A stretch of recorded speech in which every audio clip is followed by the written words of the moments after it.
Привет,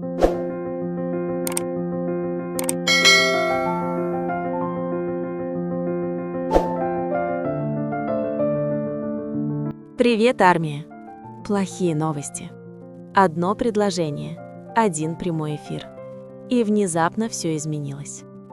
Сначала это звучало как просто неосторожное замечание, что-то вроде того, что люди говорят в интернете каждый день, часто не задумываясь, часто без последствий. Прямой эфир, наполненный болтовней, мнениями и шумом. Еще один голос среди тысяч, еще один момент, который можно было легко проигнорировать, отмахнуться или забыть. Но за экраном, за небрежным тоном и отсутствием колебаний, эти слова несли в себе вес, тяжелый, опасный вес. Не тот вес, который возникает от онлайн-споров или фанатских войн, не тот, который исчезает через несколько часов возмущения. Это было другое. Потому что на этот раз слова выражали не просто ненависть, они выражали намерение. Намерение причинить вред, намерение разрушить, намерение превратить одержимость в насилие. В прямом эфире под названием «Lupin Filters» «Лупа без фильтров» женщина открыто заявила о своем намерении принести ЛСД на концерт BTS, чтобы навредить Ким Тхёну. Не в переносном смысле, не в символическом, не в эмоциональном. Физически. Это не было экстремистским мнением или преувеличенным выражением гнева, это не была сатира, это не была провокация, призванная лишь шокировать. Это была прямая угроза, явная, целенаправленная и ужасающе конкретная. Угроза жизни Тхёна и, как следствие, угроза каждому фанату, сотруднику и невинному человеку, который мог бы находиться в этом пространстве. Подобные моменты заставляют нас столкнуться с неприятной правдой. Грань между онлайн-ненавистью и реальным насилием гораздо тоньше, чем многие хотят верить. Подобная ненависть не появляется за одну ночь. Она не возникает из-за одного разногласия, одного разочарования или одного слуха. Она растет медленно, тихо, подпитываясь одержимостью, чувством собственного превосходства и отказом принимать реальность такой, какая она есть.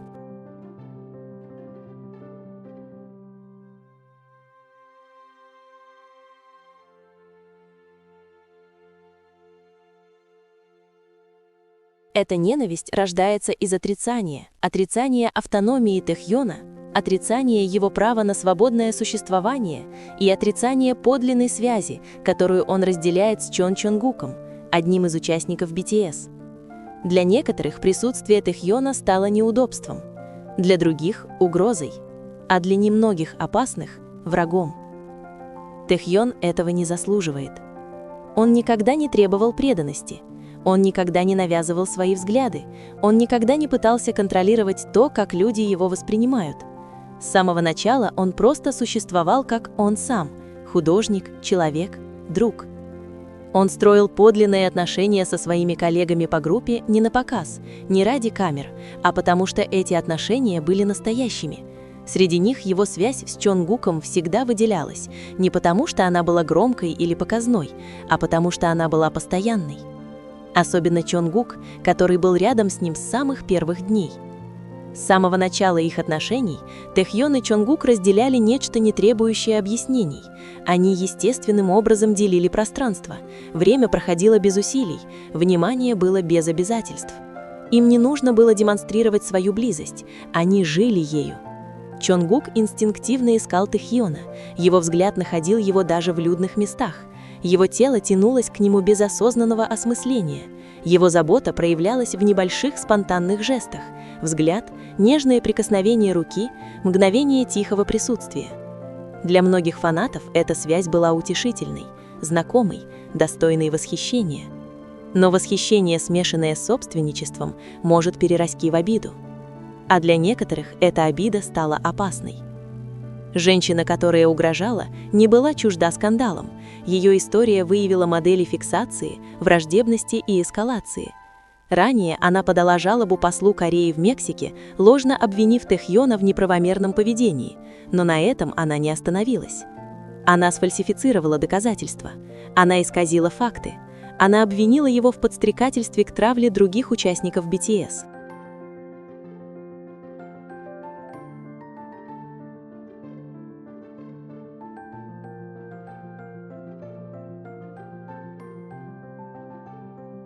Все это коренилось в одной простой реальности.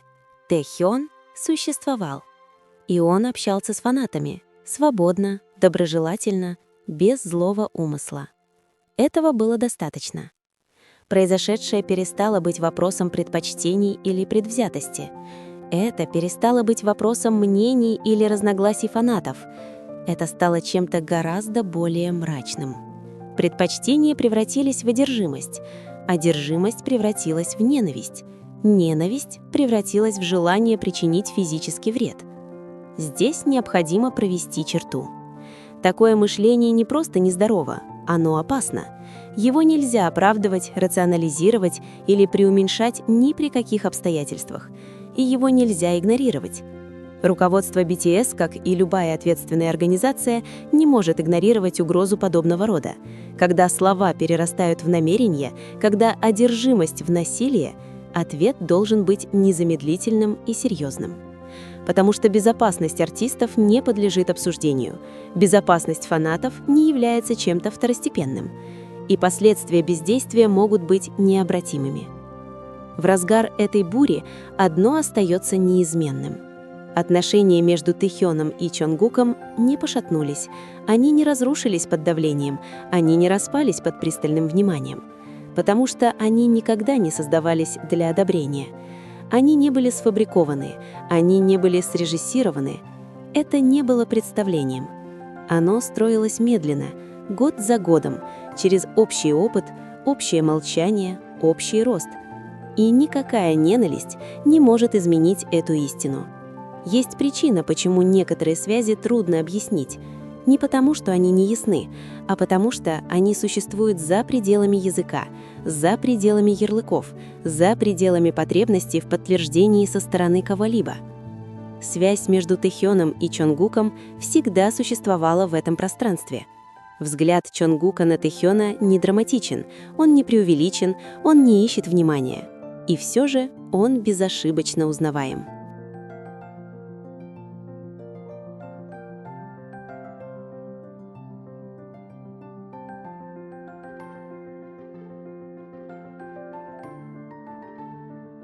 Даже в переполненных комнатах, даже во время хаотичного графика, даже когда камеры направлены в другую сторону, взгляд Чонгука всегда, кажется, возвращается в одно и то же место — к Тэхёну.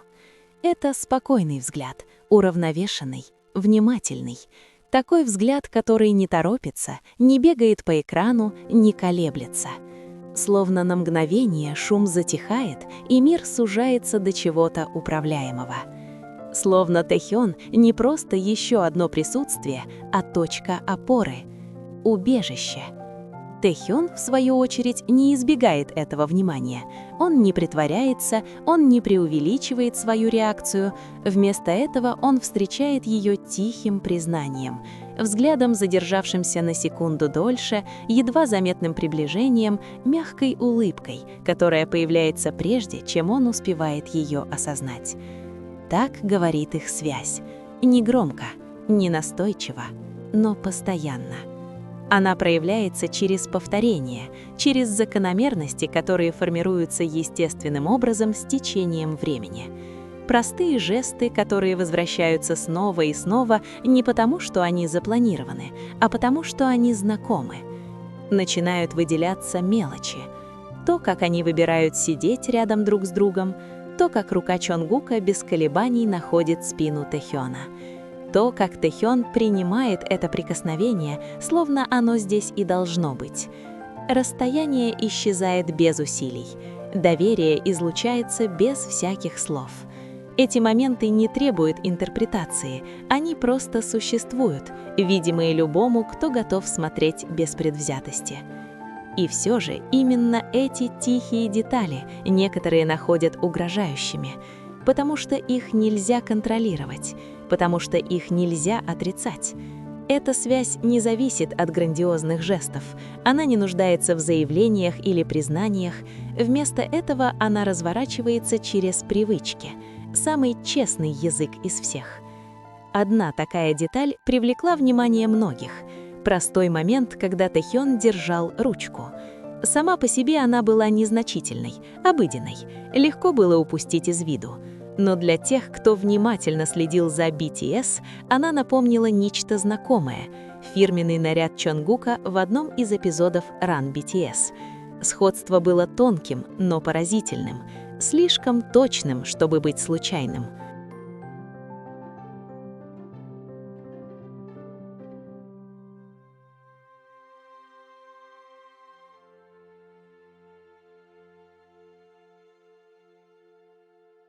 Не отсутствие страха, а присутствие доверия. И это доверие со временем только окрепло. Что делает их отношения замечательными, так это не интенсивность, а долговечность. Они не выгорают, они не угасают, они не рушатся под давлением. Наоборот, они углубляются. Построенные на взаимном уважении, на понимании, не требующем объяснений, на присутствии, которое остается даже тогда, когда слова бессильны. В мире, постоянно требующем демонстрации мастерства, где артистов пристально изучают, анализируют и проецируют на них свои идеи, Тэхён и Чонгук остаются верны чему-то реальному. Они не ищут одобрения, они не спешат определять, что их связывает, они просто продолжают выбирать друг друга. В том, как они двигаются, в том, как они выглядят, в том, как они существуют бок о бок. И среди угроз, ненависти и опасной одержимости эта истина остается непоколебимой. Тэхён заслуживает того, чтобы чувствовать себя в безопасности. Не потому, что он айдол, не потому, что им восхищаются, а потому, что он человек. Истинные отношения в любой форме не заслуживают наказания за свое существование. И то, что реально, имеет свойство проявляться не через зрелище, а через мельчайшие детали, которые невозможно инсценировать, потому что самые сильные связи редко бывают самыми громкими. Они живут в тишине, в рутине, в инстинкте, в рефлексивном стремлении найти того, кто кажется родным. Время меняет все, но не всегда так, как люди ожидают. Некоторые связи ослабевают по мере взросления, расстояние увеличивается, приоритеты меняются, близость, которая когда-то казалась легкой, начинает требовать усилий, пока в конце концов не исчезает. Но бывают редкие отношения, которые развиваются наоборот, они созревают. Динамика отношений между Тэхёном и Чонгуком – один из таких редких случаев. В первые годы баланс между ними был очевиден. Чонгук был моложе, не только по возрасту, но и по опыту. Он наблюдал за Тэхёном с открытым восхищением, его уважение было видимым, не скрытым, временами почти благоговейным. Тэхён же держался с какой-то тихой уверенностью. Он был экспрессивным, неординарным, не боялся выходить за рамки ожиданий. Для молодого Чонгука эта свобода была магнетической.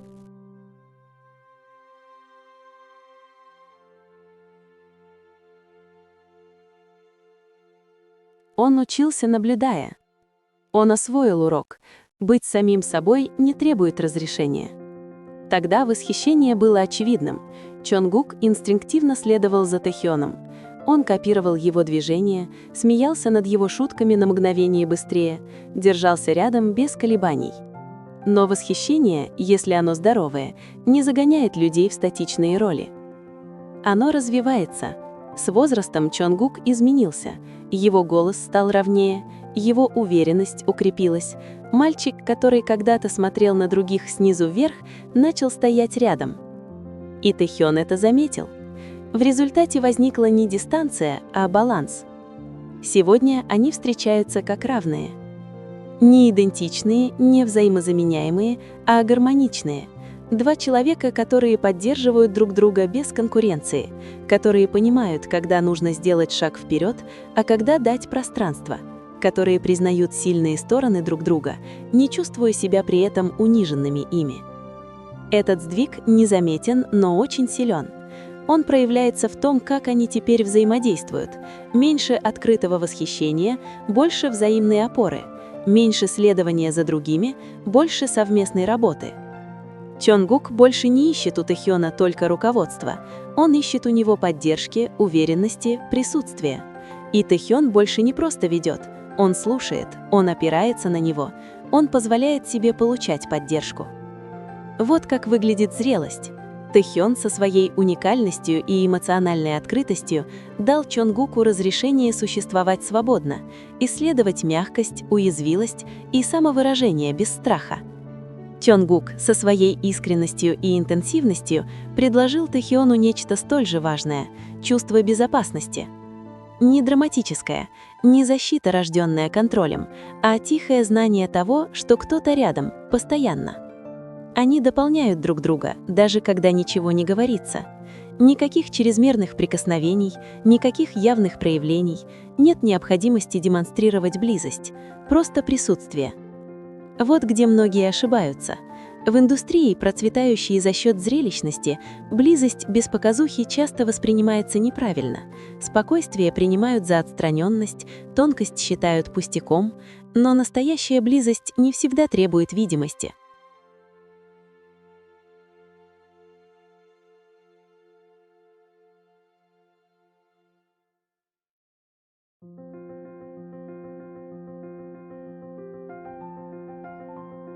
Растет, выдерживает, тихо силен. И, возможно, именно это тревожит тех, кто живет гневом, потому что подлинность нельзя изменить, потому что настоящие связи нельзя разрушить шумом, и потому что, в конце концов, правда не кричит. Она ждет. В конце всего шума остается одна истина. Ким Тэхён — это не идея, за которую можно спорить. Он не символ, который можно присвоить. Он не нарратив, который можно контролировать. Он человек. Художник, который отдает миру частичку себя. Друг, который любит и которого любят. Тот, кто заслуживает того, чтобы выходить на сцену без страха.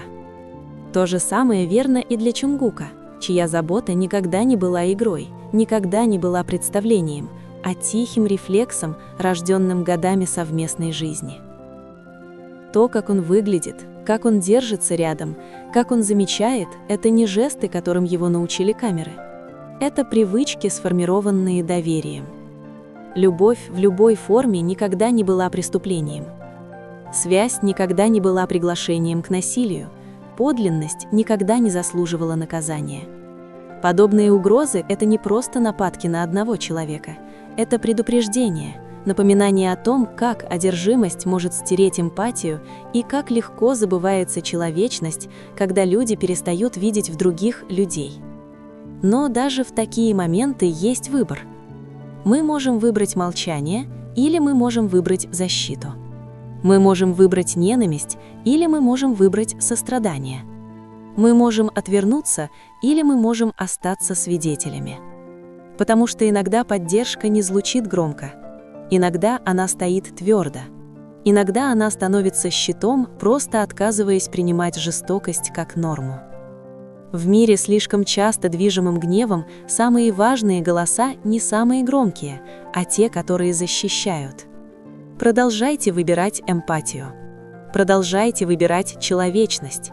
Продолжайте видеть людей такими, какие они есть, не как проекции, не как угрозы, а как жизни, которые имеют значение.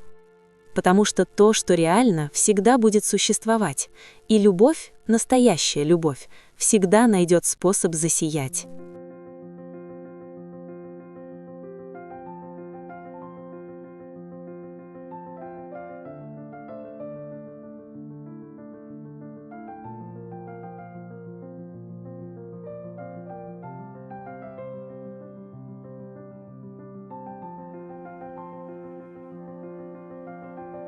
Иногда она существует именно потому, что ее не нужно показывать.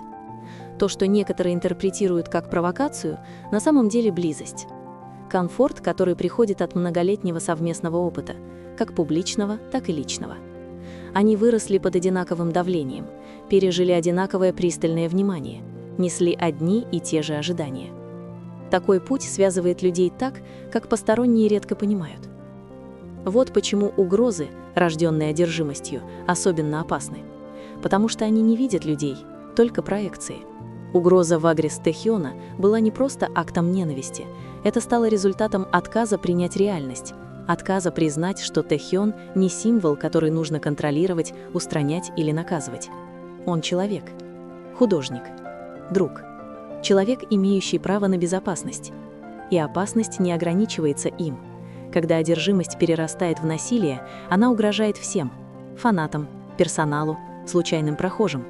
Она превращает пространства, предназначенные для радости, в пространство страха. Вот почему такие угрозы никогда нельзя недооценивать. Это предупреждение. Предупреждение о том, как чувство превосходства может перерасти во враждебность, о том, как ощущение принадлежности может стать оправданием для причинения вреда. И на фоне всего этого забота Чонгука остается стабильным. Не громким, не реактивным, но постоянным. Его внимание к Тэхёну не меняется в зависимости от общественного мнения. Оно не застывает под пристальным вниманием. Наоборот, оно становится более целенаправленным. То, как он проверяет, как дела, то, как он располагается рядом, то, как обостряется его внимательность в людных местах. Это не жесты, выученные для камеры. Это рефлексы. Те, которые проявляются, когда беспокойство искреннее. Вот чего многие не понимают. Забота не всегда проявляется открыто. Любовь не всегда ищет определения, и связь не требует объяснения для своего существования. Тэхьон и Чонгук не обязаны ясностью тем, кто проецирует на них свои нарративы. То, что их объединяет, не ищет одобрения. Оно просто существует.